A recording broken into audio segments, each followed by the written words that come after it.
Você realmente sabe o que aconteceu com Jonas dentro da baleia? A história dele não começa no mar, nem no ventre de um grande peixe. Ela começa na terra firme, no silêncio da alma de um homem surpreendido pelo peso de um chamado divino. Jonas, filho de Amitai, vivia sua vida normalmente quando a voz do Senhor rompeu todas as fronteiras do comum e o enviou para uma missão que parecia impossível: pregar arrependimento à temida cidade de Nínive. Nínive era uma metrópole gigantesca, povoada por um dos povos mais violentos do mundo antigo. Seus exércitos esmagavam cidades, escravizavam povos e deixavam um rastro de destruição. E era exatamente para lá que Deus queria enviar Jonas.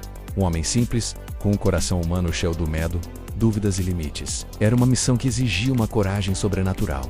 E Jonas sabia disso. Em vez de obedecer, ele decidiu fugir. Fugir não apenas da missão, mas daquilo que Deus queria moldar dentro dele. Jonas acreditou que poderia escapar do plano divino se fosse rápido o suficiente. Ele desceu ao porto de Jope, onde encontrou um navio prestes a partir para Tarsis, o ponto mais distante do mapa conhecido na época. Era o símbolo perfeito de sua intenção.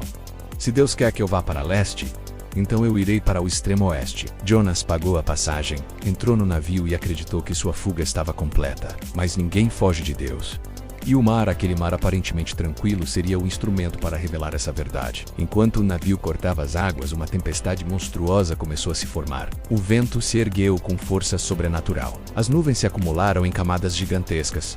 E o mar, antes pacífico, se transformou em um abismo em fúria. As ondas atingiam o navio com a força de gigantes. Os marinheiros, homens experientes, acostumados a enfrentar tempestades, perceberam rapidamente que aquilo não era natural. Era como se a própria natureza tivesse se levantado contra eles. Eles começaram a gritar, a lançar cargas ao mar, a suplicar a seus deuses, procurando uma explicação. Mas onde estava Jonas? Ele estava dormindo. Na parte mais baixa do navio, afastado do caos, ele dormia pesado, como alguém que carrega um fardo emocional insuportável. O capitão o acordou com desespero, clamando: "Levanta-te, clama ao teu Deus, talvez ele se lembre de nós." Quando lançaram sortes para saber quem era o responsável pela calamidade, a sorte caiu exatamente sobre Jonas. Cercado pelos marinheiros aterrorizados, ele confessou: "Eu sou hebreu. Eu sirvo ao Deus que fez o céu, a terra e o mar. Estou fugindo dele." E então Jonas disse algo que surpreendeu a todos: "Lancem-me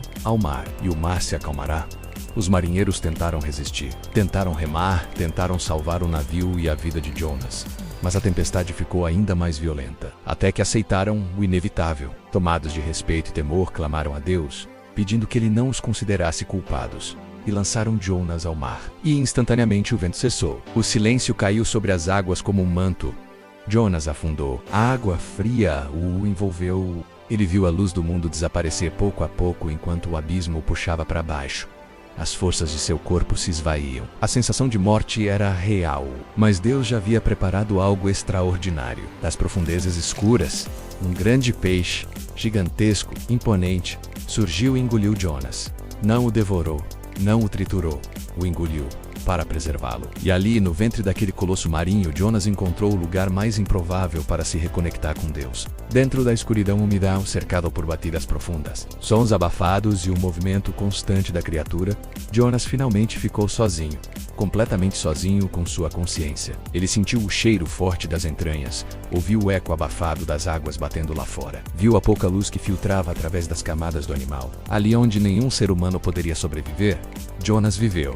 E mais, Jonas pensou: o tempo dentro do peixe não foi um castigo, foi uma terapia divina. 3 dias, 3 noites, 3 confrontos internos. Jonas lembrou de sua fuga, de seu medo, de sua vergonha e da misericórdia de Deus. E ele orou. Sua oração ecoa até hoje como um dos textos mais profundos da Bíblia. Ele fala das águas cobrindo sua alma, das algas se enrolando em sua cabeça do sentimento de que estava à beira da morte.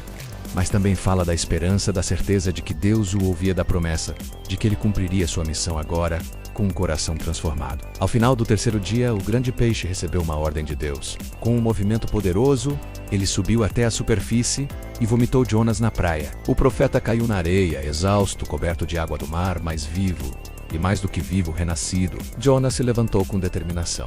Agora ele não fugiria mais. Ele iria a Nínive, independentemente do medo, da distância ou das consequências. A cidade era gigantesca. Levava 3 dias para atravessá-la. Suas muralhas eram imensas. seus mercados cheios, suas vielas ruidosas e sombrias. Quando Jonas entrou, ninguém sabia quem ele era.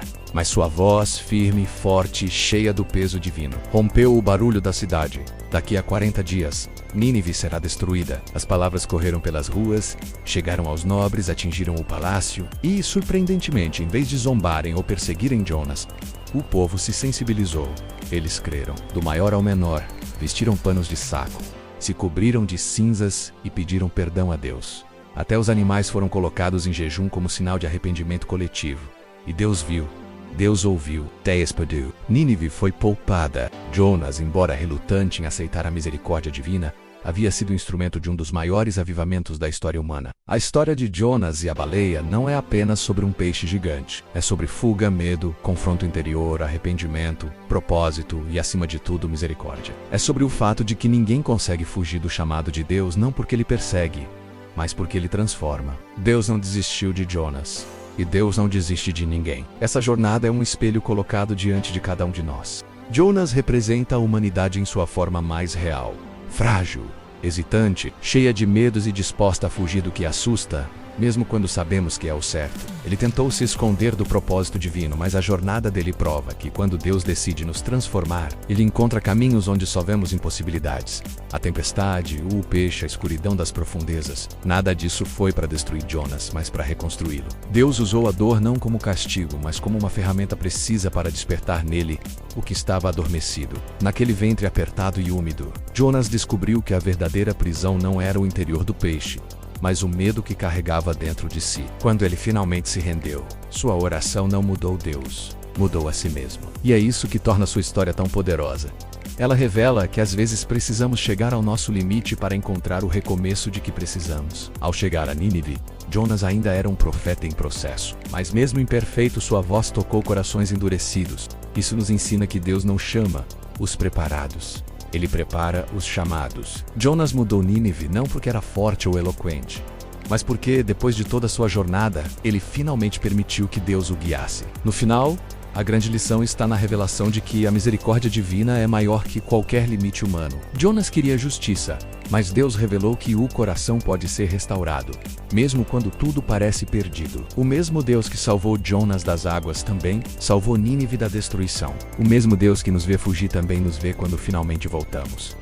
A história de Jonas é sobre segundas chances. É sobre o Deus que desce às profundezas conosco e nos levanta outra vez. E quando entendemos isso, percebemos que Jonas não é apenas um personagem bíblico. Jonas somos nós, com nossas fugas, nossas tempestades, nossas quedas, nossas orações desesperadas e também com nossa possibilidade de redenção.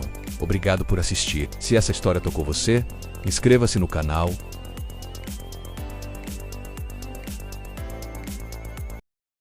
e ative o sininho para mais mensagens como esta. Até a próxima e forte abraço.